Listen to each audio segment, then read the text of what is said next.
ejuma na se wo be ko fie akwakoye fie de wo wi a na afa susu aba ba people de na ni nyina aka ho ne fi se wonya ya people na se ordinance no a customary no wacham na se free ho se wo ye customary marriage na se koye nipa no ho ade wo fie a eno so ya ware mu a wogina kontekro a woni obia ensia gan ana ordinance no so gina kontekro a woni obia ensia gan na se independent eti makwakoye customary marriage makoye fie de mi wi amasaba sorry dem abaye people no wono de wo hu ne se yesika saye ntia futuo a wode ma ne se bebre na ware no wo mo ntia se nti no mo ye wei no ma sa ye wei nanso ukoye customary marriage na wode ne ho wonya koye ordinance no a efie de no atwam ya broskoto no e de ato baabi ordinance ho hyehyɛ no na ebeye adwuma na saa nkomo ya ene epese ye die se be ya ntiasie ebetimi aye adwuma e de abonti amamna ne amane no ye kwakopemu adesua ne nka nkoye bi a na ye de mra nso aka ho meka wo se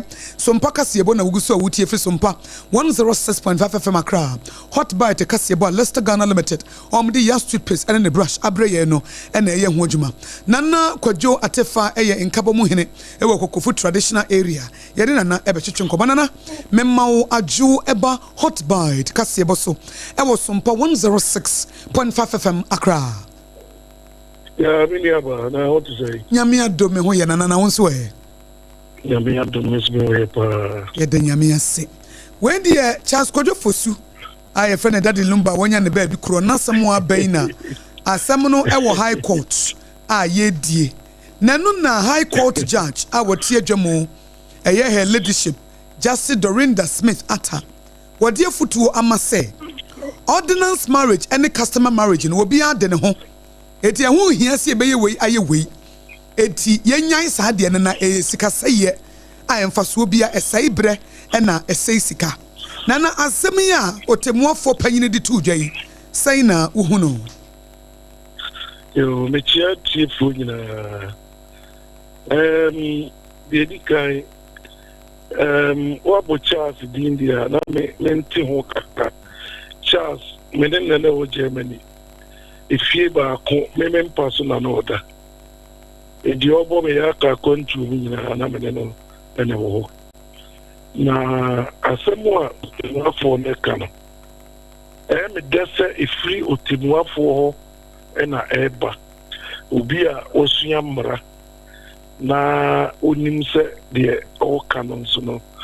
wo de mra toto ho a de di ka ordinance marriage eba da ben 1884 ena ebae na ohwe na bakosem yi pa borrowed a friend saying we custom ena eba edibae bibia yakwa sere na se yakwa bible ye bible na ohwe ne mpani sempa akra no a metri akase koko fu na the ordinance marriage emrana by the America Sahani say Coco ba 1879 and 5 years time and Crawfordia Coco Amana started soon and Omo Eddie ordinance married by said Emma Mema Sikeba Omobutuntino Omonko Wari Pinka it immediately be a friend Coco na dear walking dear me de tutu woni se sabiu se oti wona ware ifia ware emra tichire wono enoso be mum se ukọ na wa ifia ware no tio anaza ware ifia ware wie na kwa aso de mum ye dada wona ukọ kosensan krata wie pa na atu ifia ware na kwe if is emra wo ordinance marriage no ye kuko aware no eno na ebeba be ye mra mawo enti ye otemuafo ne kana eno ano no se o hwemu pa ka ehu hia se obeye se motemu ho ase na mobetimi atrase ahwe mo so hia enka ehu hia nanso ne fa bi nso no epo ema ehu bai Sabia Crunto say, Unu Cruise Brassi. Now, no, Bearman to on a corner over. Now, what's in a baby, Bibam on some na saa mmerɛ no amanya dan bi asie anaa amabɔ sesin bi abotim no na onua baa bi san ba bɛkye saa awareɛ no na ɛwɔ sɛ wokɔ a na kyerɛ sɛ wo no ɔbrɛ a bɛbrɛ yi nyinaa no ayɛ kwa enti sɛ nka yɛmpɛ ne saa no san nso bɔ mmaa ho ban na ɛbɔ onni bi ho ban enti no sɛ wobɛnya deɛ a anka woyɛ ordinance no na ɛtumi bɔ ho ban ma ne yɛyi a ɛne obiara bɛka sɛ no na nka pɛpɛ ɛyɛ me ni anamomaa nanso meteɛ asɔhene mekɔ na mebɛgya wo na akɔware wie a ɛnyɛ adeɛ a mɛba ayeforɔ no ase memba ɛfiri sɛ medeɛ menim sɛ woaware awie ɛfie awareɛ no ɛna medeɛ mehu ne sɛ ɛyɛ awareɛ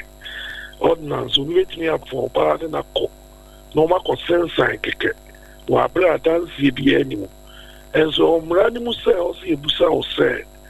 woayɛ fie nnoɔma nyinaa awie saa na ɔmagyeɛ no ato so ebinom tumi kɔkɔyɛ ɛbɔ ka wɔ aberɛ a ɔmomfa wo bi anka ɔmo wie a na ɔmabɛyɛ party na obi bɛbusa sɛ sɛdeɛ ordinance yi esi tie yi ho hyehyɛeɛ ne ade yi obiara nso firi abusuam ti aborɔfo no deɛ ɔmo deɛ obi kora tumi kɔgyina court obi kora tumi fo sɛ obi nsa na ɔmo mmienu nko akɔ wɔ abusuafoɔ deɛ obiara kora nim ho na ɔmo akɔ ɛbaeɛ deɛ yɛ bibifoɔ eti efiri abusuam ti mpo no sɛ ɛbɛyɛ ordinance ne koraa no a yɛbɛyɛ amammerɛ deɛ na nsa ne yɛba bɛyɛ fisi yɛnyɛ aborɔfo yɛ tradition ne ma ho kwan sɛ ordinance no masɔ me dɔfo nsa mehia obiara yɛnkɔ yakɔyɛ ɛyɛ mmienu asɛm aborɔfo no deɛ ɔmbɛtumi ayɛ no sɛ abayɛ deɛ yɛyɛ ne sɛ nyɛ yie na na wohu ne sɛ deɛ ɛwɔ mu ne sɛ awareɛ adanseɛ wɔ mu ɛdi ordinance koraa no gye sɛ nnipa bi ba bɛsensan ma nanso obi bɛtumi afrɛ obiara ma na ba bɛsan saa awareɛ no ma no wɔ aberɛ a ɔnyɛ busuani yɛmmusa wo saa asɛm no ɛnka sɛ onipa no nyɛ busuani a yɛmpɛ na mmom efie awareɛ deɛ woba fie no aba bɛware a introduction bɛba ɛbɛhu ɔfa aseɛ ɛhu ɔfa afei agya ɛna ne baba ma awareɛ ɛna agya ɛde ne baba ɛma ma awareɛ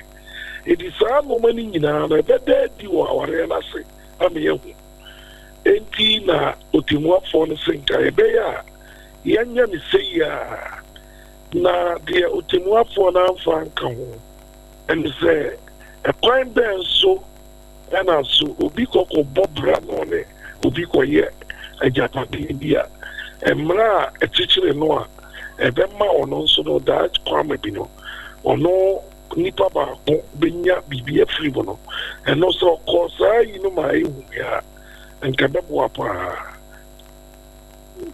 yo nana emi sɛ nipa dodoɔ no a ɛba yamammerɛ ne yamanneɛ awareɛ no a bebre na ani gye ho na sɛdeɛ wo kan ordinance no ya na ɛma no hu ne sɛ ɛyɛ bambɔ ɛna wɔn nso wɔn yɛ kristofo no gidi sɛ ɛyɛ one man one woman ɛno nti no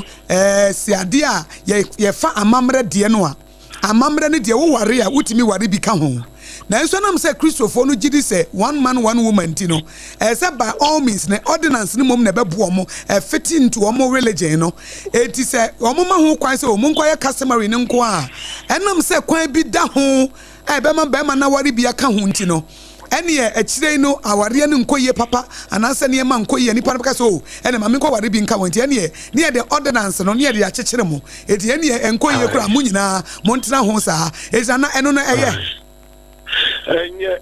ɛnyɛ na nokora baako nso ne sɛ akosua ɔmo na ɔmo de ordinance no baeɛ no sɛ ɔkɔ ɔmo kurom a yɛtumi yi street anaasɛ pɔtɛmo baako kɛseɛ te sɛ yɛmfa sɛ ɔkae na street ɛwɔ mu nyinaa sɛbesɛbesɛbe mpɛaduasa ɛma a ɔmo bɔ bɛs bra ɛna ɛwɔ hɔ nom ɛti wɔaware ordinance wɔ fie awie a ɔne ne yere teɛ saa nkurɔfoɔ no nso na kɔɔ na ɔmokɔyɛ ɔmo ho yie enti no ɛyɛ hypocrisy mmaa no a ɔmo wɔ hɔ no a sɛbe wokɔ ne hɔnom no ɔno ne oyere ofie no yɛ pɛ ɛna wo deɛ wasan krataa no tete nti wontumi nkɔfa mprampo ɛma ɔbaa ne hu ada bi a ɔbaa no bɛhu mpena biara no wobɛgyaa wagye fie no a wɔtim no kɔ aburokyire a ɔmo ɛto ɔmo na ɔmo afa soro ɛbɛgu fam bebree nanso saa kuro naa mu no yɛayɛ nhyehyɛe bebree wɔ hɔnom a ɛma nkurɔfoɔ kwan ma sɛdeɛ kusɛbɛ korɔntɔ ɛma bɔba asi bra ɛma saafoɔ naa nso ne kɔɔ enti no ɛyɛ hypocrisy enti yɛn asɔfo no a ɔmo wɔ hanom no sɛ wobɛhyɛ obi kentee sɛ woaware wɔ fie koro a woama amɛyɛ ordinance a wonyɛ awareɛ no ɛno na begye tom a ɛnyɛ yie ɛfisɛ ɛnyɛ nnipa no nyinaa na ɔmo nya a nka ɔmbɛsensan nkrataa no nanso asɔfo no bɛhyɛ wɔ mo ama akɔyɛ sɛ woanyɛ a wonwaree ɛna religion nso ɛyɛ adeɛ a yɛn nyinaa yɛsom religion bi enti deɛ religion no bɛka no ɛno na yɛyɛ bɛdi akyire sɛ yɛ o sɛ ɛnyɛ o ne yɛdi akyire enti ɛhɔ na problem no ne kɛseɛ no wɔ mete ɔsesiɛ menim akɔsi asɛm a ɛnim lumba na ɔda me mpa so ɛdi menim ɔma ahyɛ aseɛ nyinaa kɔsi ate bɛyɛ 30 kilometers away ɛna lumba nso firi Nodimbok na ɔnabɔ kukufu nom na wɔ na yɛyɛ fie no na ɛyɛ center enti obiara ba fie hɔ no mu bi ɛba bɛgye nti na akyɛmpɔn ɛne lumba ɔmo ba a ɔmo nti fie hɔ nti no na me nso sɛ memanya aka nkyewa bi a mesɔre a ɛhɔ na mete enti tikya srampa ɛne kɔdwo ɛne da ne me dɛm mu tikya srampa da me dɛm mu a ɔno wɔ ne mpa na me mpa empty nti no ɛhɔ na kɔdwo ɛda ɛyɛ Charles yɛbɔɔ me yɛ akɔntɔ nti na medi wɔ me sɛ yɛde odin bɔ nnwom a wonyɛ yie da nti wobɛyi bi din firi nti ɛna yi bi din firi nti memenim lumba ahyɛ ase ɛfiri kyerɛ me naa mehwɛ deɛ ɛkɔ soɔ no a na kyerɛ sɛ ɛnoɔma bi ɛyɛ akyea a ɛwɔ sɛ nka yɛsɛkyere no na yɛka na obiara hunu sɛ wonya kɔyɛ ordinance no deɛ a wode wo ho akɔhyɛ mmerɛ bi ase kɔsi asɛ wobɔ football wɔ mfikyire a obiara mfa wo ho na mmom ada a wobɛkɔ akɔ register ama bɛkyɛ no United pɛ na football mmerɛ a ɛwɔ Ghana ha no akyekyere wo enti no wontumi nsɔre ntum nika sɛ wofiri bɛkyɛ mu kɔbɔ kɔtɔkɔ aberɛ a wonye wo card ɛmfiri mfoɔ ɔma a ɔmo release wɔ enti the moment a wobɛkɔ akɔyɛ ordinance no na wɔ sɛ ɔte aseɛ sɛ mmerɛ a ɛwɔ ho nyinaa no ɛkyekyere wo enti mmara na ɛka asɛm sisi ɛna wɔ sɛ yɛde yɛne to so nana ɛnam sɛ ɔyɛ obi a na wonim ne paa no na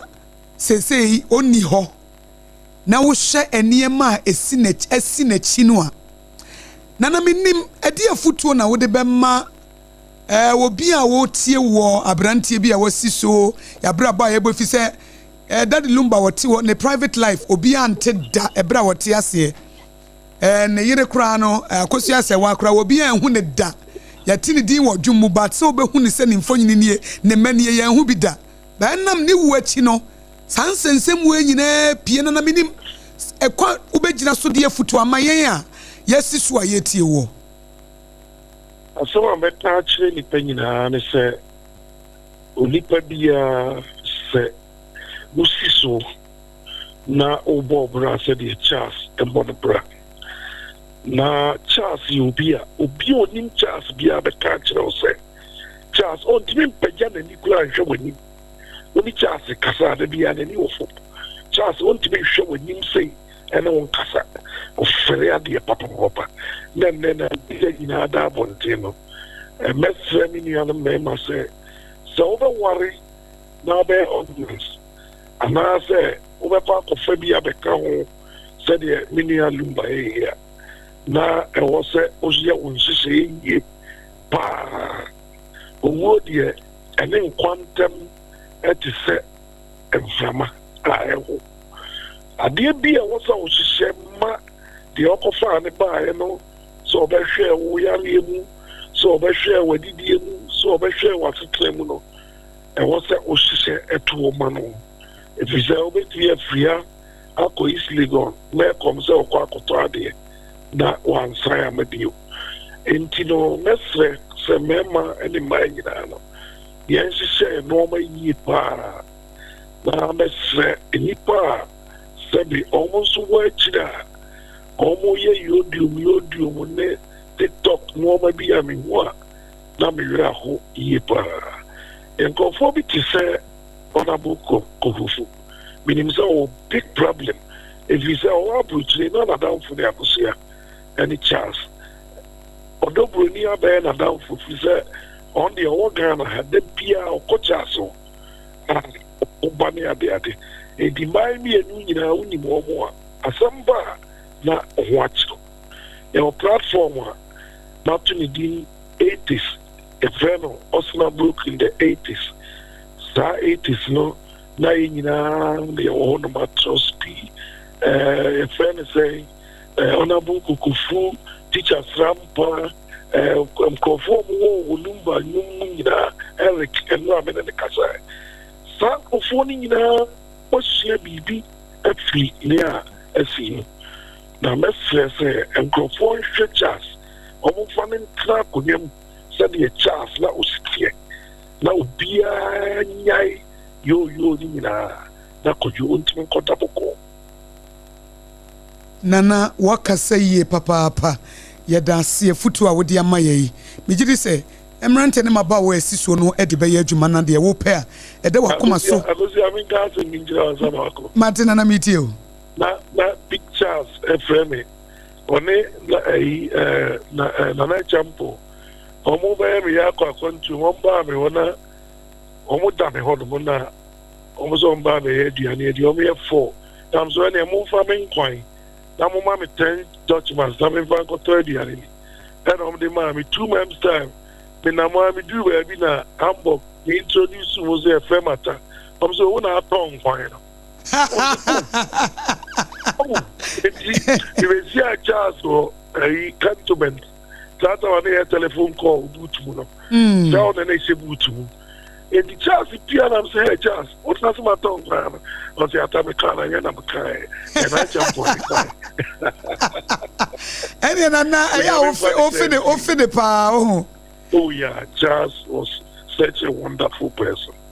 Very, very wonderful. We was in Biblia, between a calm was Biblia. Ante nana na achibi ebese na afredi edi hu nko na mesi me da sipi ya misra se waje sompa so ye da se wie nana kwadwo atefa eye nkabo mu hene ewo kokofu traditional area daddy lumba na down for papa woni opanyine champo obebo nwum kura no na omuso omudi ne di nhyem no se mamumfa me di nka ho na ye di udi bonwum a wungu da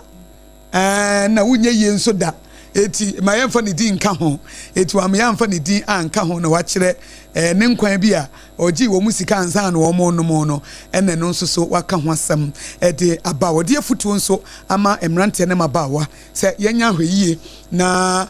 wukoye ordinance no dia na se wo fa akira ye bibia na watoto wachi yie se de be ya beboa ama eniema nyina etimi akoso meka wo se hot buy te kase ebo na wasugu so wutie efi Sompa 106.5 FM Accra Watermelon Street dome ye ben dome market ho ene di efri ebre wona yenkona emram nso no yenkodi nkomo fi se mranim ni otemuafo na di afutuo yi emaye private legal practitioner lawyer Noah Adamte yene no enkasa lawyer mema wajo eba Sompa kase eboso me jolu etifo na so enwe ya da sipi lawyer asemu efa ya ankasa enua bema daddy lumba ho wo court wa yedie no na high court judge wo kuma se her leadership Justice Dorinda Smith Arthur wodi afutuo ama se ordinance no ene customary marriage no obi ade ne ho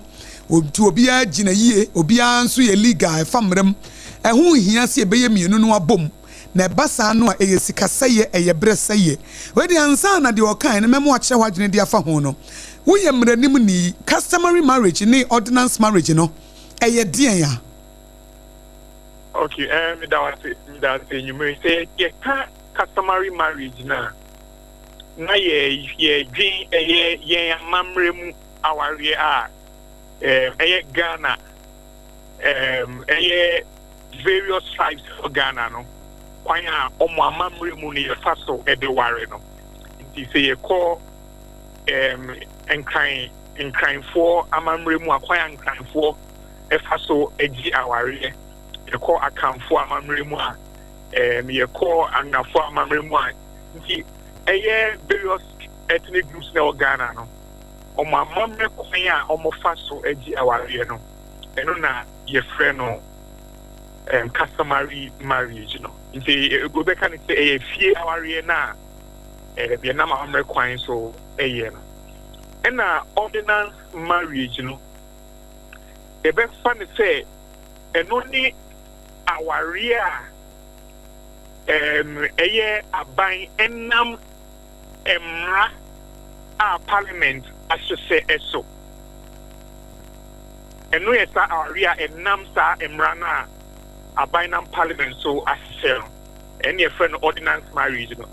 it do na gin you say ordinance marriage no a Christopher aware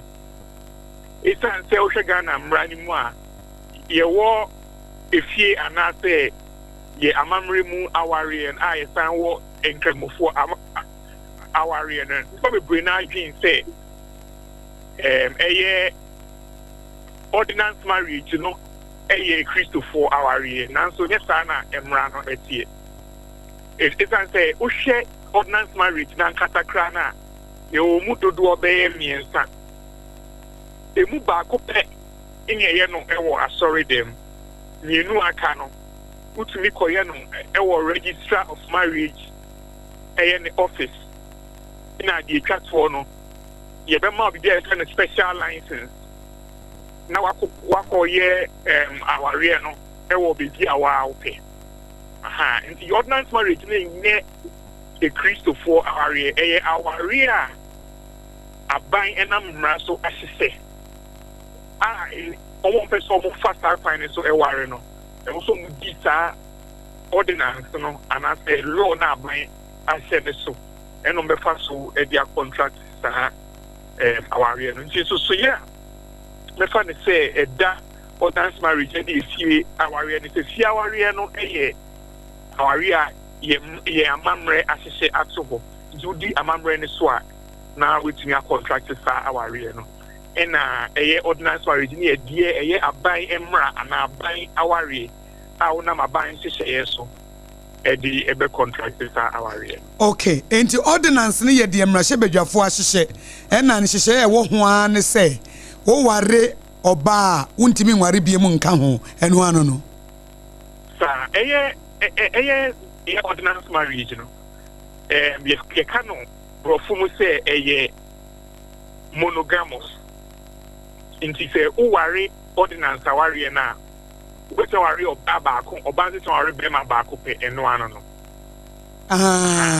enti mon so say if ya ware ne dia o bema no pe etimi ware e ma dodo a pe so ware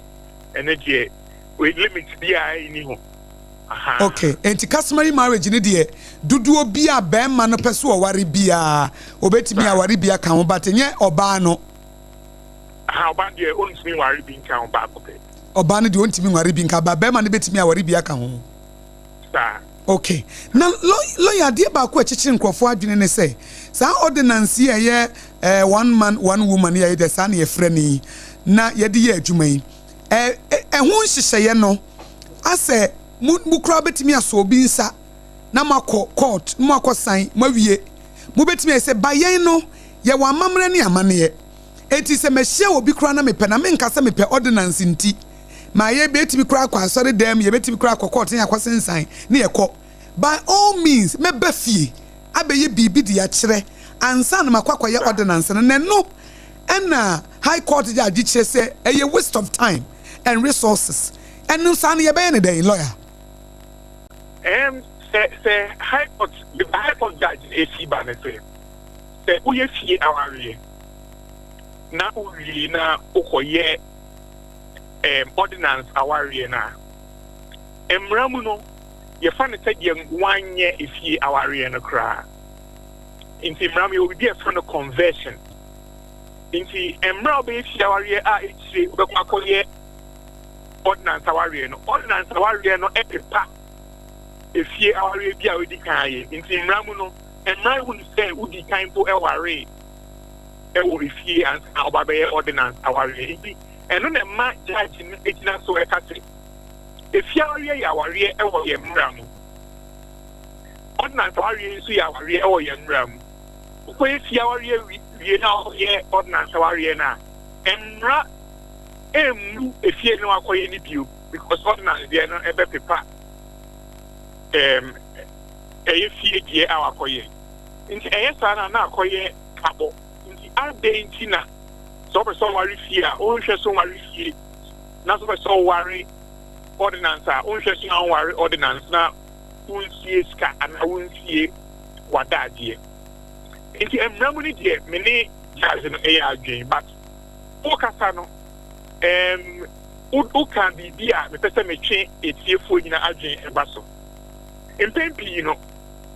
eya na nkofo ehu ne se omo ye fia wari ansoma ye court dia na se aban die no dugo na ye because eye obuo bi a ewo ma ye mra ne se ewo se oba ana bema dia wo wari a wo wari ewo wa mamre kwan so a we busia ene oba no ebusia ebe sia na oba no busia agi aware no enti Ghana fo bebre no ewo ye psyche mu ana psychologically no ye hu ni se aware be di mu a ewo oba no busia ne be ma no busia ebi kan gi tu kunya e fa so eda na bi se busia miru na gi atu no ene se obeye customary marriage na ade ba konso say enkaka ne emma no emma ne bebro ne omo pasa omo issue enso ne say ojai customary aware ne nko a obem okako ware no ne ba bebre ape ejapade no saa do an be tina ware emma fofo bi aka ne ho embra ma bre enya ofisika ewie no oba ne so ne say eno so gi unfair to her in the side ya me be say ye fie aware no because e was me say na wofo ene wo so wofo enu ya me wo amamre kwan so but I was here san so eye ordinance no seni ebe ya obema no entumi embu me kwasia na ye break odu bebi a onfa mechi ensankofa oba foforo enti the guys ne kan ye no kre nanso Ghana fo wo enyina so nti a mpempi no omo pese omo ye mienu ni nyina ye ni je customary aware ne ho and of course I was here to meet him but it's not the customary aware and every man be man worry more than one no we oba unim se me ko worry na me the name read that me ni asom be me ma boano ama ya ma wo ama no ya hwe nkola afreja padie na the customary marriage nkwa ne ya iro be sia worry bi aka ho a o so be pese ya ye no krewi no yen san nye ordinance bi a wo be fa ne se odi be protect o ho na empempi so bebre na so e Christopher mi kan ta se ordinance aware ni mu ba ko e no wa sorry jana nkofo bebre no omaye sie je no ewie no am person mo san eye omunyankopon eni e san se omaye Christopher enti uniska dia na e bia ho nson ya e bia ho person obeye sa aware different me anyway but I don't check omo yes are already different menu ya na omo ndwen ho si e fa ne omo ndwen ho dia na me fa ne say enya no kre na ye ka you go be brain ya no ma hwe ho but interest bia oba no ebewo ana be ma no ni oba ni na bewo eno na ema omo ye fie die no e bring ebusia yenu ni nyina together mata ko ye die ombe wo o ma sorry wo nyankopon and I so back was sign cost in a bear man. A boom say on your ban a bebo brag, if you uncle fat or baffle frubia and cannon. Nenti lawyer ubesi sudia said ye okay, ukoye customary marriage, and I say a mamre dear no said ye crum casa bian crime for Santa for I before be any dear. Now we are now koye ordinance noa, and no one no won't be worried being cajon. Enti say.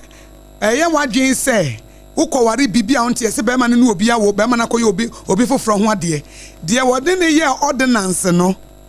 no court no ananse mmara na recognize fufuro bi a edi ordinance na chibiem mmara na recognize fufuro bi a odi ordinance echi man say immediately about worry ordinance no aware bi a na we di aware no mmara ehu sa aware ni di nti worry obi o customary marriage ye now ordinance until worry being down. Oh, worry become one. This maybe 20 years, 30 years. And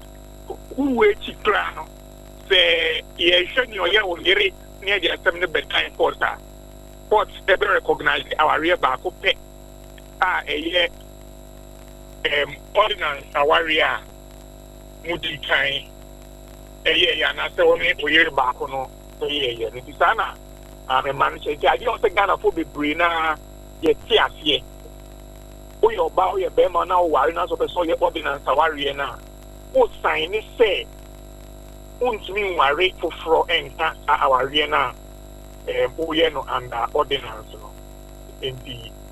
sana ye mra no enti yo na lawyer say awo bi be mu a why ordinance na so no oba foforo bi akwawo bi a mienu miensa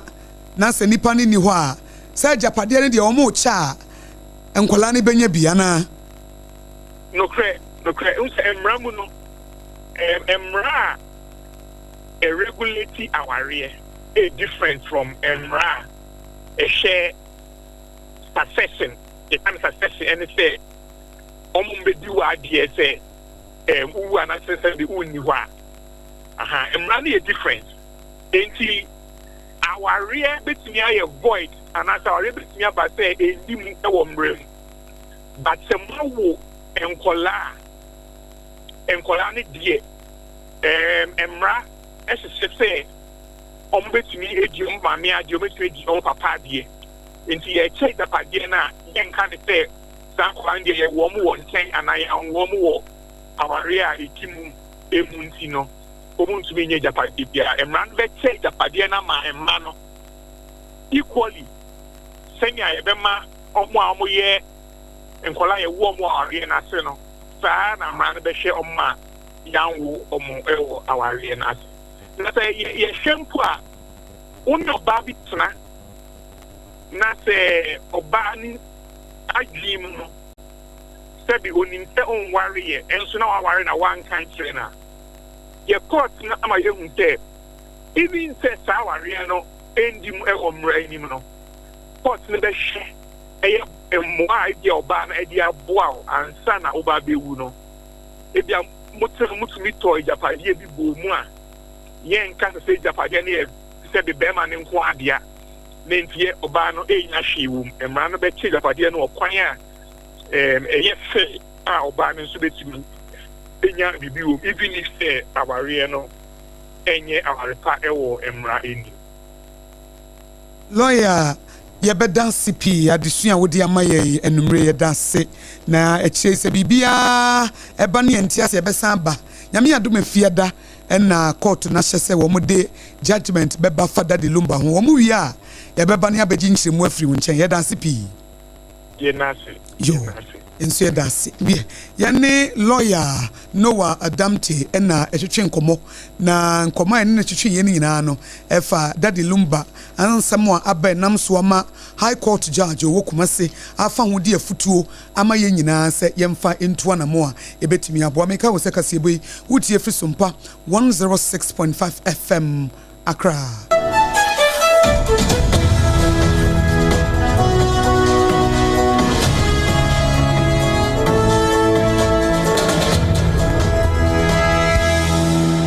Akobani say no a eya no apadwa na watena so sanse ni awoti ye no kra de eye moguo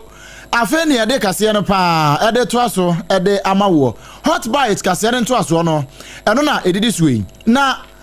ena no ada woti ya na watwe ya mu mpo a ena ye de beto wanim se ukopie mu e wo mfifi mantam ko frodua na ne bro no ba ko a ye fra se sokodedwa so e ho asem ne ye kan na papa bi ya wono nipa bi kodi na mim papa ya na yesi nyabotre pa bibia be fine papa ya na wo kire se wono wɔyɛ retired employee ɛwɔ bɛma camp na nipa bi kodi na mim koku no ya bra na abranteɛ baako akɔfrɛ no sɛ nka wɔn kɔboa na ne mobile phone a obi agye ana obi awia wɔn kɔboa no nkɔgye no ɔkɔ ɛyɛ hu ne biem no prosifo wɔ pue mantamu kyerɛ sɛ wɔn akyi nipa no maako enum ɛwɔ saa awudie no ɛho saa nsɛmi yɛma ne boni kwabena nyako ɛna ɛde ɛsomaayɛ ɛwɔ apue mantamu ɛyɛ straight ɛno nti wɔka de to so kyerɛ sɛ asɛm ne si yɛ na mpanifoɔ egusu ɛhwehwɛ mu ahwɛ sɛne yɛbɛyɛ a wɔn betimi anya nipa bɔnfoɔ na ekodi saa nyambra sɛ sanse wohwɛ picture ɛne video so no a ɛba yɛ ma ɛnrampo yɛbɔ wɔn ho kaseɛ ma ohunu bi no a utimu sɛ wɔn atwitwa no papa wɔn adi no amim a kyerɛ sɛ ɛyɛ awerɛho sɛm paa ɛno ɛna apuamantam mpanifoɔ kyerɛ sɛ ɛyɛ prosifoɔ mpanifoɔ no kyerɛ sɛ saa adeɛ yɛ akɔ so yi ɛyɛ adeɛ ha dwene paa nanso ne nyinaa mu no wɔn gu so yɛ nhwehwɛmu ahwɛ sɛ nipabɔnfoɔ adi saa nyambransɛm a wɔn akye bie wɔ susu sɛ wɔn ɛna kɔyɛ saa nyambransɛm no wɔn de wɔn bɛgyina mmara no na sɛ mmara no bobɔ wɔn a ɛne wɔn ako ahye na biribiara nso atumi ayɛ fine paa.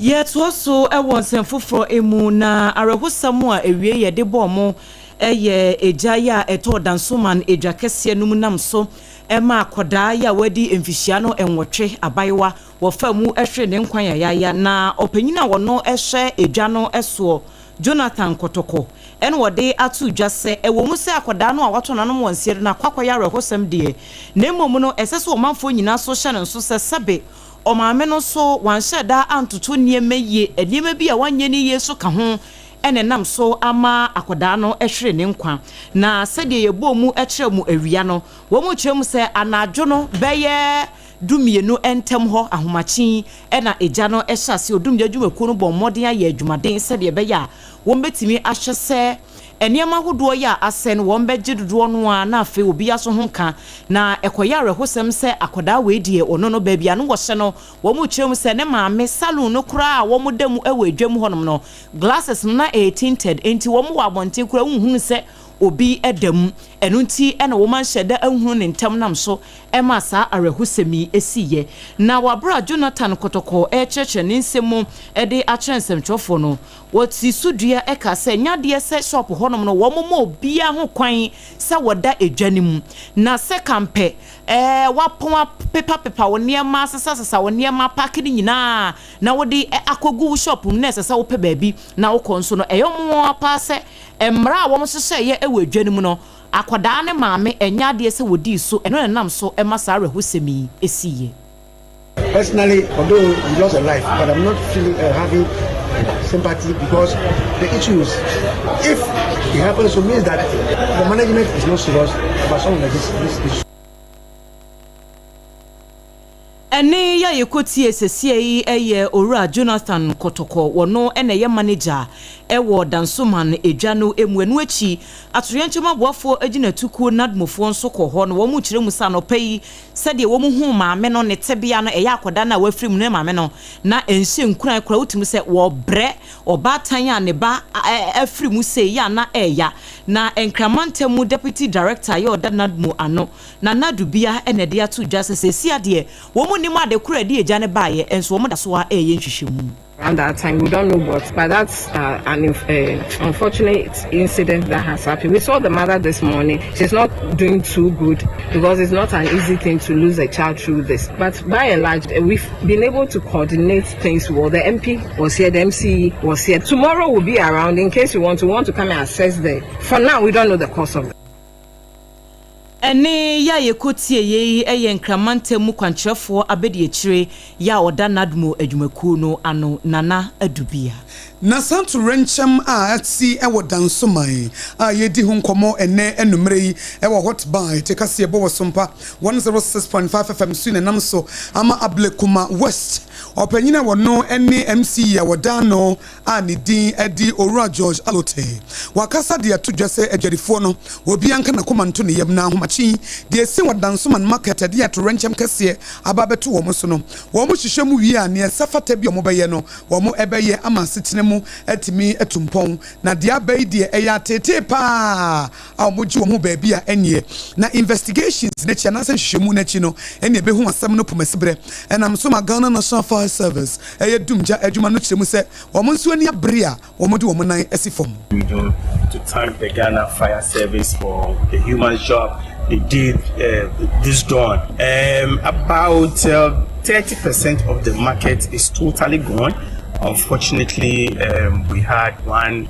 child lost, and so we had our first meeting with the stakeholders to look at the way forward. About 80 shops are totally gone. We want to again use this medium to encourage the people of Ablekuma West and the market women and all those that have been affected, that together, myself, the assembly, the fire service, the police, NADMO, MP, do the needful and to make sure that those that are affected are supported. It's just unfortunate.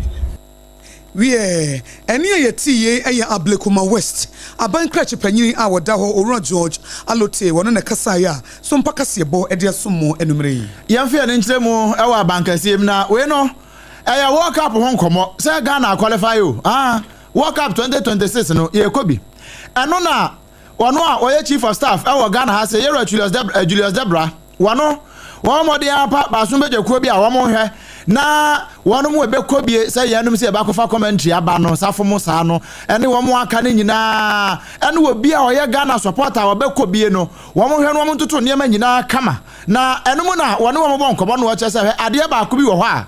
Ghana ha titiriu no wo be hwe na Obrempon travel and tour na wa sorry wase wo ma visa mo mese nko 2026 World Cup wo be hwe no woni ba bi kukura je visa ne bie saa de ne nyina no wo mo hwe na wo mo ntwa ne tia na anya saa yabeko World Cup yaba na nso asem edachire no na ya asem kase. And so unlike in previous times where all our focus is on just going in to play soccer and come back with a trophy, we need to shift it a bit. More or less, part of the objective of this ministerial committee is to plan as to the advantages Ghana as a country can take, because it's not just the playing of the football, but the entire globe is going to focus on what is happening from June next year. We expect you to, as part of your workings, we expect you to lend the technical support to the team and the management team as to how best they can deliver and deliver their maximum best. Munya ni amubetumi bia ma se technical team no empo playing body no mpo no se mbetimi abibi di aboa won na won so makoya adwuma son e di aboa man Ghana munya ne kama pa we eye chief of staff e wa man Ghana mu Yera Julius Debra ne ne eti yi Dom kuma no ba no dani onyanfo Alexander Fenyo Makin ene watoto bi ede amane Ghana tentrene atena ye adwumakuo no se ekamia ko ese wo mo no amanyofo a ete akonwa so no ne wo mbeka no eno ena judiciary no wo mo ede ye adwuma na ne nsemi ya wode ato dwa nyina efatamale high court wo mo gina ya wo mu esiye ene na no dwoada wo mo de ba ye se afimpinu ne aduonu nan abato ya wo mkoto yi mrahye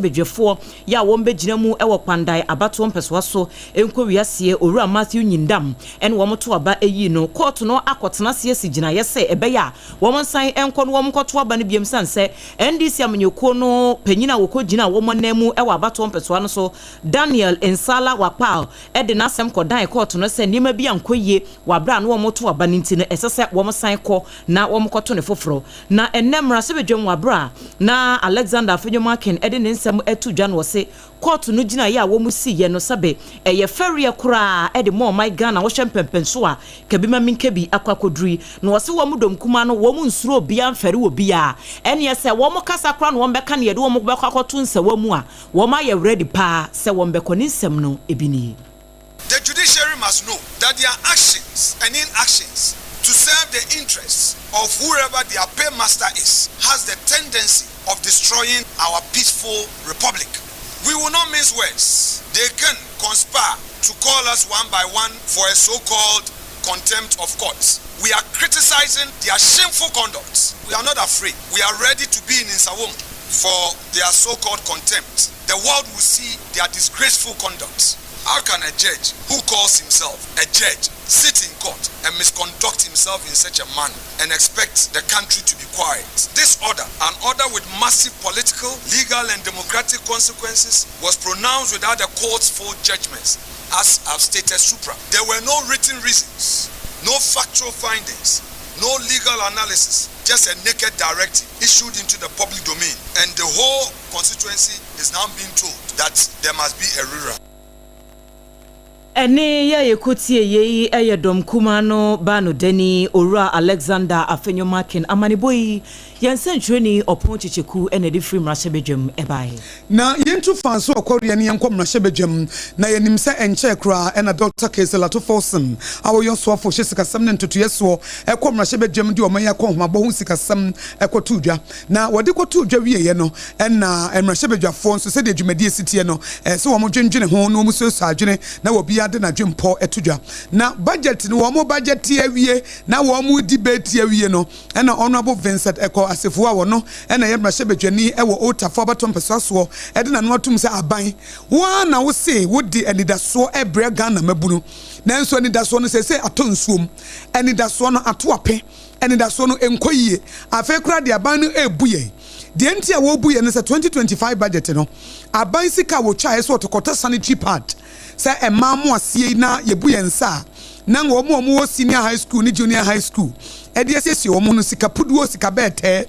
be 292 million Ghana cedis ene ye twaye na se wo twa sika ya wo twaye se ye de kwakota sanitary pad no a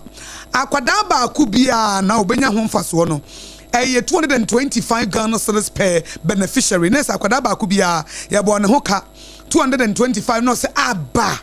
sanitary pad nkwa 225 Ghana cedis we di aban wo buye papa na ebo no wo di aka ho mprensa. They have distributed 6.6 million pads. They have repeated the same figure in Appendix 4A of the budget statement. A simple calculation will tell you that 292 million Ghana cedis divided by 6.6 million packs of pad is 44 Ghana cedis, almost 45 Ghana cedis. The big question is, they came to this floor early this year when they were championing the argument that because of effective management of the economy, now a pack of pad is 45 Ghana cedis. In fact, on the social media platform of the Ministry of Finance, Atufosin himself posted this tweet. He said that a pad is now 15 Ghana cedis, and indeed it has reduced from 25 Ghana cedis. Let us grant them that. According to them, they are saying that a pack of a pad is 15 Ghana cedis. How then do you now allocate 292 Ghana cedis and supply 6.6 million pads? What that means is that you are buying one pad for 44 Ghana cedis. This is what I raised on the floor of Parliament to buttress the point. Enti de wo kan se we de aburo so dodo sanitary pad ya yeto e de ama mayoa na wo de siesie mo na nipa ba ku bia e 225 Ghana cedis de a eni aban no ne bo no wo de aka ho mprensa na no eno so afo hwe ngomasuan so Honorable Haruna Idrisu asem ne kan no ankasa e wo no pam ne ntirim e wa no sori gina ho wo se de wo kan nya no kure wo dada Ghana fo nya no kure de biara da na ade no 45 Ghana cedis per part. Eti de wo kano enye bia unity baako ene de to enti na ade ne de na aye banta papa o mrashebedwem. A while ago, Mr. Speaker, a colleague of mine arguing on sanitary pads chose to do chop bar arithmetics. He just took the number of 6.6 million first batch of sanitary pads supplied and came to the conclusion that government was procuring sanitary pads as 45 Ghana cedis. Mr. Speaker, that is palpable falsehood. The total number of sanitary pads being procured by government is 12,208 at 292 million. Not for him to just take 6.6 million and divide it by 292 million and come to the conclusion that one of it is causing 45. Nti mrashebedwem de edu debate say ye tomamento a na ye de eti eko kasa wie ye no na Haruna nso de ebo so a opon checheku a wo si sompa anem ewo mrashebedwem wodi ebeto yenim afi yanto ansem no so na yenwura mu ewo teacherfo ansem mu na atiefo beka ya ene awie yi do adumienu kase enu mu no na ye de beto wanim se Controller and Accountant General eden kratase bia ba a kire se allowance bia e wo se otua ede ma teacherfo e wo bosumi yi mu no wɔn yɛ wɔn nneɛma wie yɛ a afei wɔn yɛ so wɔn bɛpia tum no ano ɛnam sɛ gyama computer baako dum yɛ ɛno nti ma nneɛma no fa nkyɛn ɛno nti wɔn de ho nkrataa baa sɛ wɔdeɛ last minute koraa ɛna ɛma nneɛma no agigu saa ɛno nti teacherfoɔ mfa nkyɛn na hwie be enkosi busum yɛ be simi de tɔ so edu nwɔtwe hɔ no afei wɔn prepare bronya budget no na wɔn atu aka no wɔn de bɛhyɛ hɔ de ama wɔn ɛno na teacher union so no a ɛwɔ Ghana ha no ɛne ɛhɛ yɛ kan natfoɔ nie nagratifoɔ nie pretagfoɔ so na gyina nkyɛn wɔn mmiɛnsa na aka bɔ hu no wɔn kyɛ sa ɛdeɛ bɛn so no ɛdeɛ nie a yɛn kɔ kam yɛn tia na ultimate tua salary ne mu allowance na ade ka salary ni ho atua ndeɛ wɔntimi yɛntua saa deɛ do wɔn te ase kura nye yɛ no nti wɔn atwa kra tateten ɛde akɔma onyanfoɔ ha na adriso ɔkasa wie sesi ɛyi wɔn de akɔma na sɛ saa deɛ wei wɔn hwɛ no wɔn nka sanse saa allowance ya ɛwɔ so otua yi na nka yɛ September no ɛna wɔ so otua wɔntua ɛna wɔ so de ba bɛsɛ November nso so a wasan de aba sɛ ɛno nso so a wɔntimi antua and udi ko sɛ December saa sɛ mu ka kyerɛ akɔda akora bɛda no agye die sika na no wɔn pɛ so obetua ɛno nti wɔsoafoɔ na nhwɛ no wɔn fɔ na no ntum na anim yɛ yi no controller and accountant general wɔn hwɛ na wɔn fɔ sika ɛma wɔn saa ɛkrata yi nipa maako mmiɛnsa ɛna obi ade ne nsa ɛhyɛ nkrata yi ase Thomas Musa general secretary ɛde na atadwumaku anase kuo no wɔn yɛ Ghana National Association of Teachers afe Eric Agbe Kabonu wɔno ɛyɛ president ɛde Nagrat ɛna Kinali Yaudu wɔno nso yɛ president ɛde Pretag wɔn ɛna atwa nkrata yi a wɔn de bi akɔma finance minister sɛ wɔn ne deɛ director general Ghana Education Service Accra wɔno nso nye bi na afe chief executive officer yɛ ɔda Fair Wages and Salaries Commission no wɔn ne deɛ na afe wia ne kura mu no controller and accountant general ọmọ akyire fan koma no na afia anim yɛ sika no wɔnyɛ no ntua wo apomudin mu nsɛm no ɔsoafoɔ yɛ a wɔda asoyɛ no ano kwabena minta kando ɛne n'adwumakuo no wɔn so wɔn ayɛ nhyehyɛ sonko ɛdandan nneɛma ne ɛsɛsɛyi artificial intelligence AI ɛno a no wɔn yusuo ɛwɔ asoyɛ hɔ nom sɛ deɛ bɛyɛ wɔn betumi ehunu ɔhaw ahodoɔ a ɛwɔ apomudin atenaeɛ no wɔn asi ano kwan ne titwu ɛyɛ yareɛ yɛ ampempi ne bi ɛbɛda ne kwankorɔ ɛbɛda nipa ɛso te sɛ kidney ho ɔhaw ɛne saa nneɛma no afei nso ɛmaayɛ ɛkɔ a wɔ so a wɔn ɛnsan ma ne nyinaa no wɔn ehunu sɛ AI ne betumi aboa ehunu saa ɔhaw yi na aswano na dwumadie sunku bi ɛkɔ so ɛyɛ future of digital countries wɔn summit kɛseɛ yɛ a wɔn kɔpa ho ntoma ɛwɔ nkran hanom ɛnɛ Dr. Wisdom Atewoto no ɛna ɛyɛ kwankyerɛfoɔ yɛ a wɔda nhwehwɛmu ɛna afɛ akuntabuo ano information management ka ho ɛwɔ Ministry of Health hɔ wɔn ɛna kyerɛkyerɛ nsɛmu kakra ɛkyerɛ nsɛmtwɛfoɔ. There are 5 key areas where we are looking at leveraging digital technologies, including AI, to address challenges that we face. The first one is the rising operational complexity within the health sector. The way the population accesses health care and the way healthcare is being delivered now is all changing massively, rapidly, and the ministry is leveraging technology, digital health, to see how that can be used to manage the increasing patient volumes and then also handle the large increasing number of chronic diseases that we see in our country, how we manage them. We are also faced with challenges within health financing.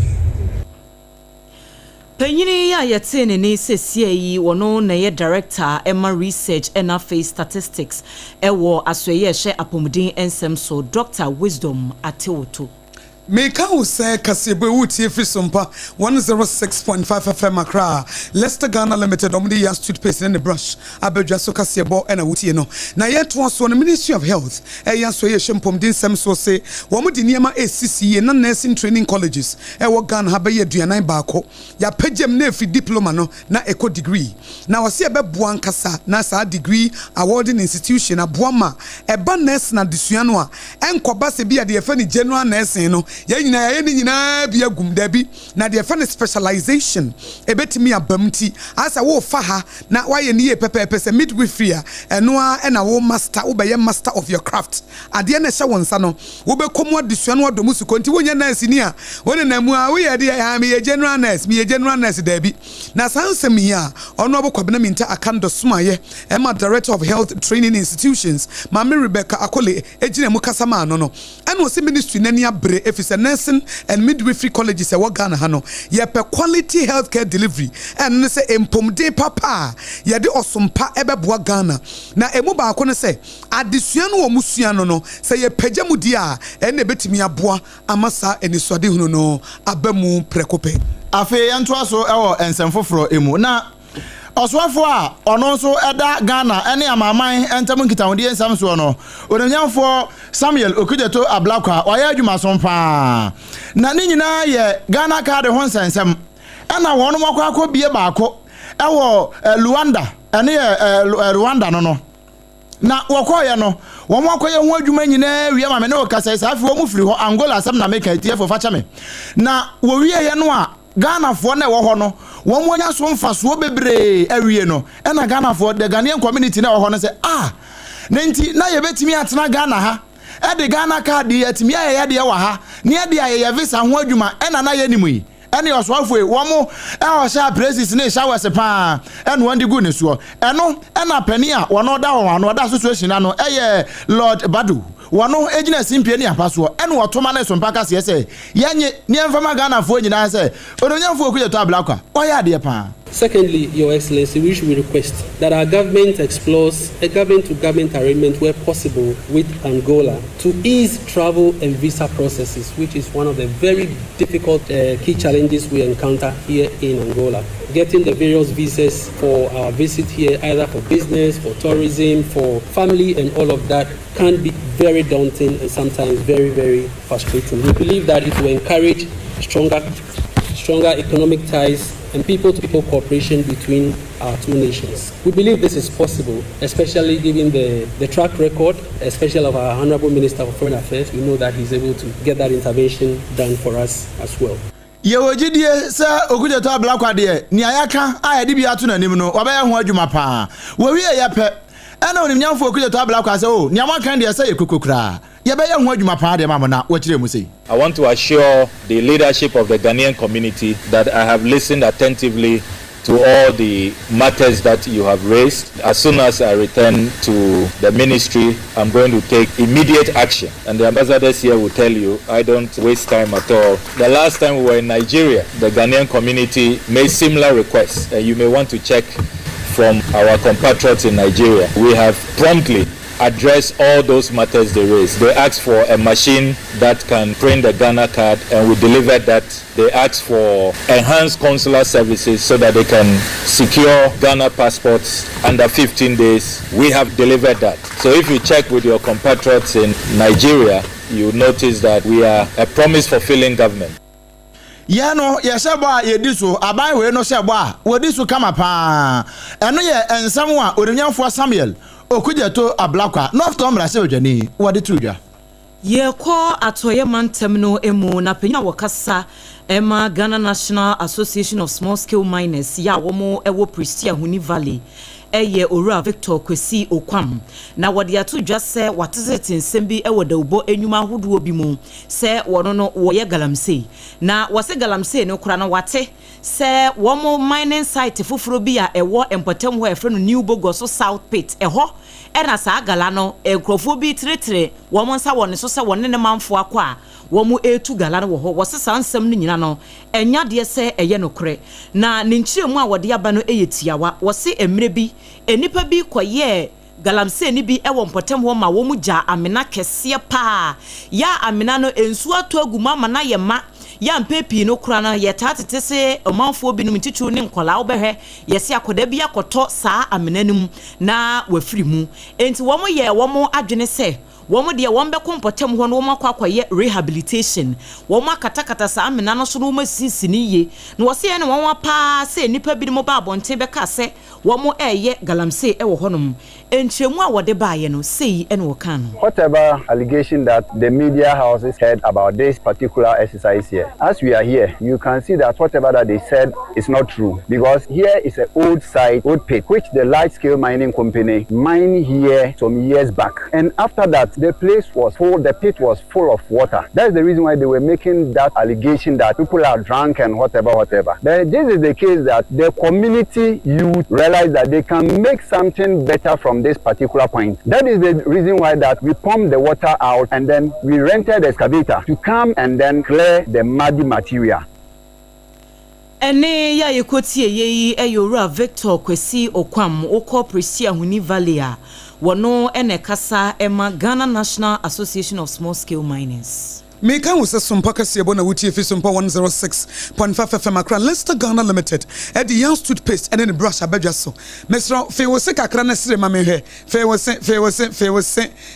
Sarfo fe wo se na uya na wade ama me kama what game na se eti de on kan se wo betimi asere e wa kokodro mu a na Leicester Ghana Limited young toothpaste and the brush na wo hia na Sompa obi bas no e ye wo mo na ne yakọ partnership anyame yado me fiada ye ma studio no so Edia free Watermelon Street Edia kwasi kantamantu jom young toothpaste ene ne brush nti eti edane ye beche pi ye beche bebre omo nketinkitin bi white no ye chegu musa nti efiada brane ye nchewu bi eti young toothpaste ene ne brush ena ebo adwuma sa no Leicester Ghana Limited say wo se no sa yellow ni green no a wo hia young whitening ena se bia wo sha se tokro bia beda wo sim wo se ne yare wo tachira mane wo dodom no a eno young herbal toothpaste no enna se bia wo de wo pe total care no a total care ne de ene baabia ewurawura wo tachirema so wo dodom wo sim na amu onum aye sham eti da bia wo de akokodro ene sere eti wo sina nyankopon de egu wonum no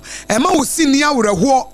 odofo ema wo sin eni awreho ema wo sin kasa awurade hemfa na wo de ma be hyei yenchichime senia na mesene awurade hemfa na wo de ma be hyei hwese tokuro abedami mu wo secret me bompa yetiawo se wan fa young toothpaste ane ne brush entwichi wo sia wo se wo bompa ye etiawo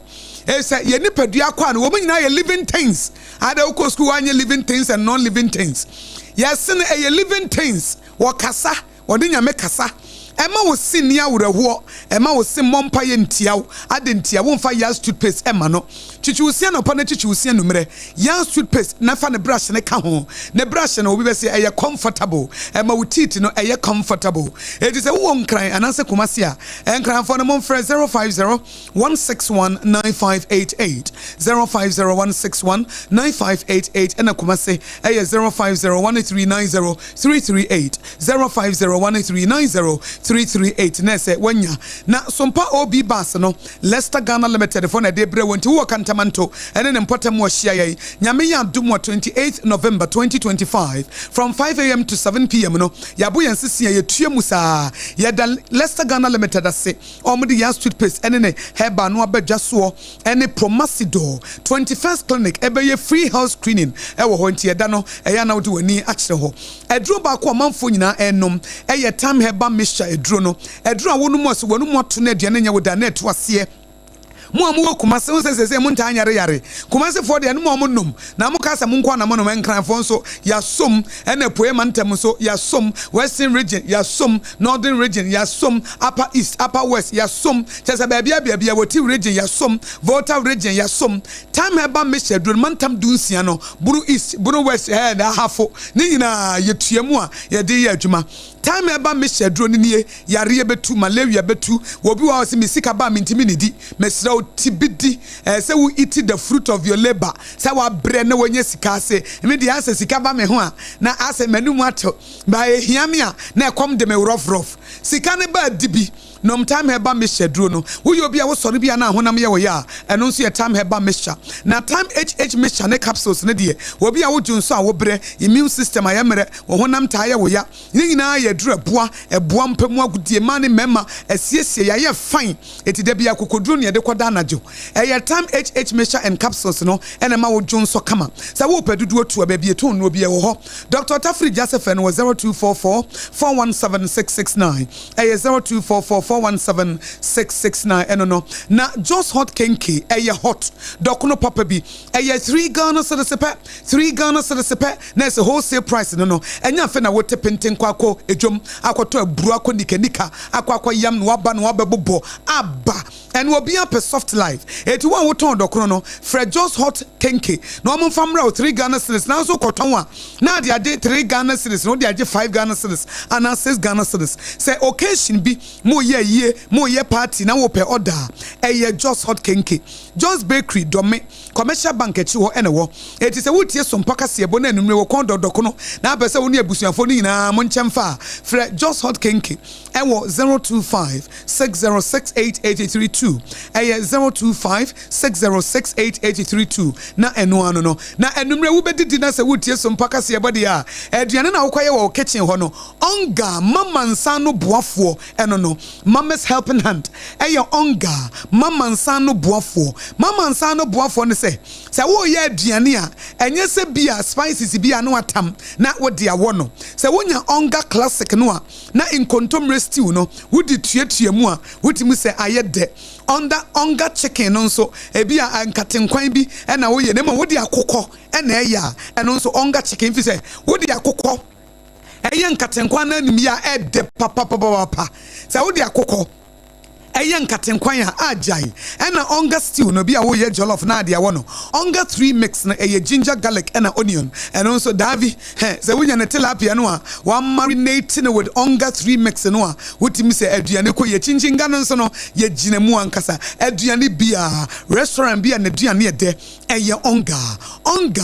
mama nsano boafo eno na medima fo heba center Dr. Tambo Dasunie ayaresa papa die Dr. Tambo Dasunie yare betu medima fo heba center Dr. Tambo Dasunie stroke bebre ne ho ase ahyenya mitumi ase sisi yare bebre ne ho ase diabetes bebre ne ho ase hypertension ye betu kidney failure ye betu emane mema wo bewo wie no aba beda yase eye medima fo heba center Dr. Tambo Daso wo free Kumasi agogo eno abebo ne nsesen won kran ha poko ase maira poko ase maira enio tom eye medima fo heba center nio tom Dr. Tambo Daso nio tom adwuma panie yare betu yare bejane 80 friend was 0244 774282 eye 0244 774282 and 0500727215 0500727215 en kran ha de poko ase maira taxi ni trotro no ehwo no mu nyina ede o mani kira wo mo ebo adwuma meka wo se Sompa kasebo ana wutie fi Sompa 106.5 FM akra yegusu a yeto kasebo no eso na kase no yeto aso no na yekọ akogina mu ewo asamo a eda koto no yempese ebefoofo ahonkra nanso enipa bi aka ho nsemti eya kase yede somwo no meka Wesley girls wo mo nsamo a ewo koto no eno na pani a ono so ene amansa ba nkomo waka NDC wo mo team no ho anase wo mo kasama NDC amanyoko no ho ye fa no se Hamza Suhini wono ede atodwa no wo kire se we no mayemfa no se eye mamanyosem bi tata kire eno ye number 1 number 2 see ye kase o we de eye purely Christosom ni nyamesom nkomo da binya ne sa eye emra sem ye mra ye ka yenka no womra kwan so na ye wie ne sa no a yetimi aka ne ye pa yewura Hamza Suhini wona Sompa kase nkomo no say na koye as to whether or not mission schools of that nature that are assisted, as whether or not they are public government institutions or not, the Supreme Court will determine that. And when the Supreme Court determines that, the government of the day would honor and respect the decisions of the Supreme Court. And so let us be careful. And that's why I'm saying that this is not a contest between Islam and Christianity. If you are going to approach it with sensationalism, you are likely to conclude that the premise of our case is on religion. But in truth, the premise of the case we are in court is simply on fundamental human rights. In a way, and interpretation of our laws. Because when you go to the Supreme Court, you are seeking interpretation. Whether indeed it is unconstitutional for Wesley girls to restrict Muslim students from practicing their faith. So, on one breath, it is about the laws of our country and interpretation that we are inviting the Supreme Court to place. On another breath, it has to do with fundamental human rights on the part of Muslim students to be able to practice their faith without any hindrance in any secondary school, not just Wesley girls. That's the procedure. Any procedure na so where Hamza Suhini wano kasa de ma NDC amanyoko no na wote ne nka no Ye ko Asante Mantemu na Kumasi Metropolitan Assembly eye KMA adwumakuo no ene wo de nkrata ababonten wo monsem wo mka nyina ne senanse mu bantama sub metro no wo mahu so manfo pake ehyen ahodo sisi biaye ya ensem fata pavement so na adwadifo hyehye wo niema wo honom na wo mu edidwa eniema ensem fata nko na ekoso ho nam so amada bia empotem ho de traffic achise ya wo kwa gosuru nko a enu nti no wo de nkrata ya base adwadifo no wo monsha no nso enti mu a motonton niema e wo pavement ni so nyina munyi mu niema afa wo mo mabobbo containers esi biaya KMFo emma wo mo ho kwan se wo mo embo containers wo ho no wo bia nyi ni container enene wo chena sanse efiri fiada no enya de se wo mba mu obi agaba ewo empotem ho nti efiada eye bosome ni de toso aduonu nwotwe KMFo se wo mba yiyi mpatadan ne stores a esi bia bia esi wo mba yiyi ni nyina e de efiri ho enti wutie sa abre ya no wa hye ne nso enkrate ya wo mo ede bae wo mato ede amane nsentro adwumaku a ewo mai mu nyina ena yenso yada ne akire ya yabomu ede ama yetiefu yi na kasiabo ya wutie efri Sompa 106.5 FM Accra ye dane ye ho ne age aboafo enkrato ye bade aka akire no ye de beto aso amamu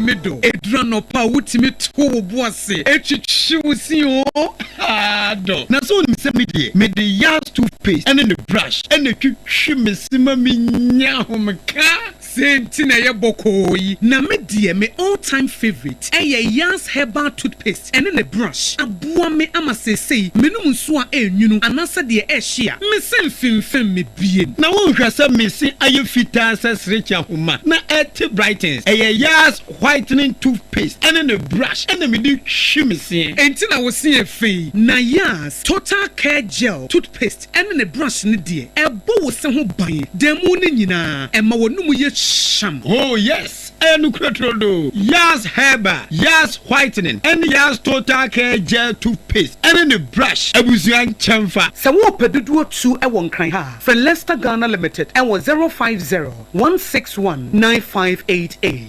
Leicester Ghana Limited and the yas toothpaste mo ahodo and the brush abedwaso abeboy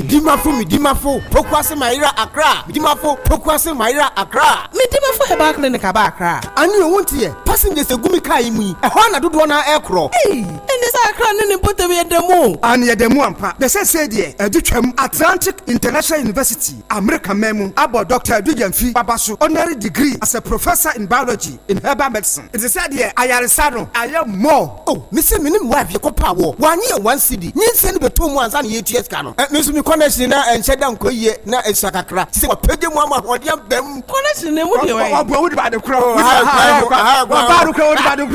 Stroke so dear. What for small? Chessa, I did you who any dear Siano. Yari Bia Tatia, ever Dr. Tamdaso and so diabetes, hepatitis B, prostate, hypertension, malaria. Yari Bia. Kumasi say, who opposite government school. And then Krahanso, Abepim. Pokuase Maira Kwanoso. For the doctor 0244-774-282 and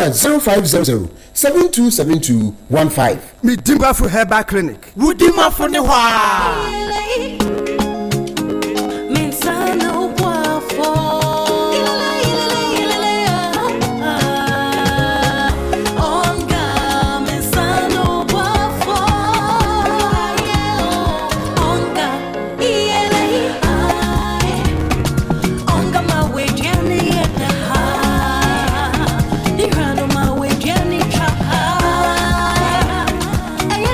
da obiari hia emwashron kubia ebemani ni opepa aye de change onga mama sano boafo FDA agi edwedie yin krato yaso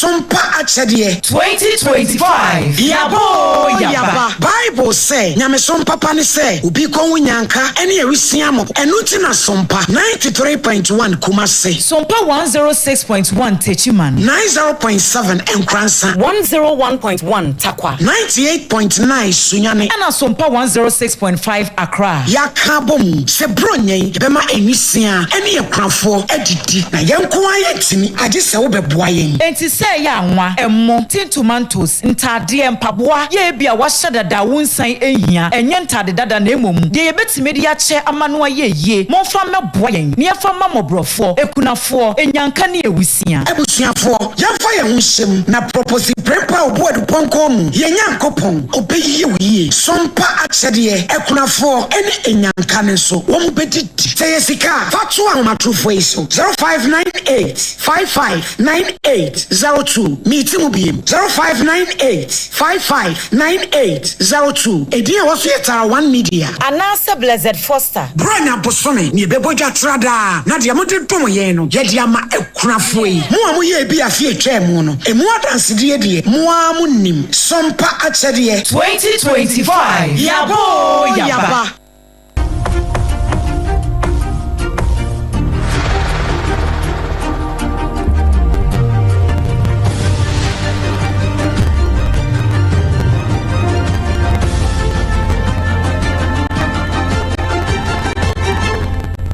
TV Emma Aketiapa. No kura Emma Aketiapa ye to ansem no eso.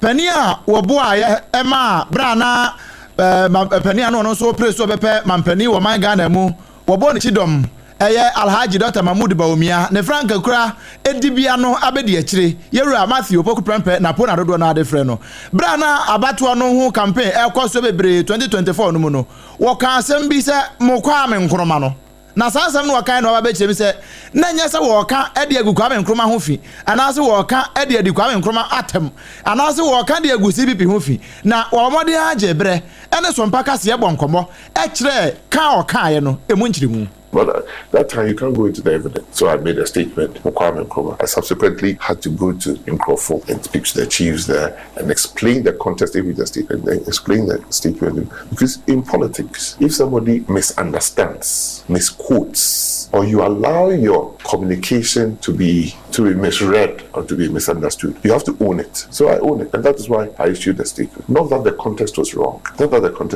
support Manchester United, so we can't use it as a support. So I'm a diehard fan of Kotoko. So if I'm teasing Olympic people and I say more Olympic one, I'm not really insulting Olympics. So I'm just upping Kotoko phone because we Kotoko need. So it was totally misunderstood, but it generated a lot of background. But I would always ask and Nkrumah always got figures. I apologize to them, but they should go and read Kwame Nkrumah's last days from Guinea. Look how he described his own CPP. He said the CPP was dead. That's the Kwame Nkrumah's right. So we don't say these things out of lack of respect. You know me, I have friends everywhere. Me wanamfo babia enenti memfa orumnyamfa Kwame Nkrumah wono akasa nanim entwetwere fom we aye Matthew Opoku Prempe na po nensam nie yede kase bono ekowie amanone Guinea Bissau man mu ene yakohura gina yi na ye kasa die asrafo ye wo Guinea honom emu ache a efa akokyere president a woda wo man na no Umaru Sisoko Embalo baby a wom de mampani no akohye de esesi a wobia enim ni nyina ne se mente me ho ase asore e wo honom wom kɔ abato so nyame yadom a wɔkyena no wom be declare results no na results no wom nya declare ye ene se enipa binom akokukuru mampani no akosie no enti ye kasa de asrafo ne bambofo mabodom pem e wo Guinea man no emu na mampani no ankasa owura Umaru no e na edani akire se e wom se wom abɛkyere no akwakosie de na emom no wom amfa gidigidi bia na se bia ade huhu bia ma wom befa ne boko en wom ede ne koye na nye wono nko a yesi chief of defense staff for war mine no emu General Biag Nantan wono so wom akofa no na General Mamadou Toure wono eye interior minister ewo empotem ho ono so sara enti nipa miensa en wom afa no aka mampani no ho a nipa bi susu se eye abantuguo en wom pese wom emanisi ewo Guinea mine mu nti ye kasa de bambo mu ayere dankran ochina ene ebehunu de susuan ede bode hunu ebekwa kogu kwantinti bia kopie kotie kase bono asina ensamo a yede summo no mrede de makotire bi ne se dansoman eja atoho emanam so Ablekuma West opanyina wono ene da wo mo no aban krache panyini Oro George Alote abamane se edwadifo ne ko makoma nto wo yem ombe o mafamu de ede aboa Yero Julius Debra ka kire World Cup committee a wo mo ate ne se wo mo hwe na visa fraud yentu ase Saranso enadom kuma no ba no deni ediatu edwase pandai abato ya court no ahyese wo nsan enko ne biem no entweye na Kumasi High Court Judge Her Ladyship Justice Dorinda Smith ata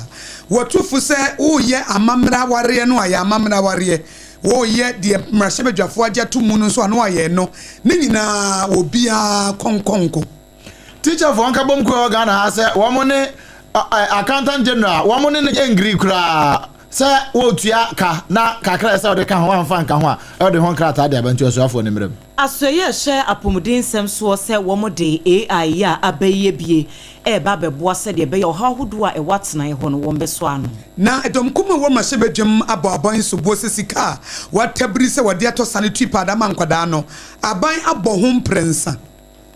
ensam no na hodo bebre kan we no mo ho ne yabeje bre ekenkan ni nyina ede ema wo yana mo yaje bre kenkan ye no ye ba asa eye obi ene ne ma mienu ene ye nyina ka bo mu kama enti ye busua obrempona na kwaku ampoma meni aba ajoa asare ye ne maame akosi yana we esa me ya bre wo bi akosi ye diasi akosia ago abo aje obetimi afremi akosia nhira na de yesede man Leicester Ghana Limited form de yan toothpaste and then brush abedwa so a wonya bi ebetimi abo a kama midima for herbal center so Dr. Tamoda so brabedia yeresa onga mames helping hand fa no ye aduane just hot kenke and also wonya bi na say dokro no e hot time herbal measure duro no so wudie mu a sompa obi bands kantamanto he mudie kantamanto ye gina mu ankasa na enu ntina December ye begie ni rough because adeno ya famu ankasa edi e bra kwa kosim kama ena RSYD Novici Studio say obese oye photo shoot wana se mema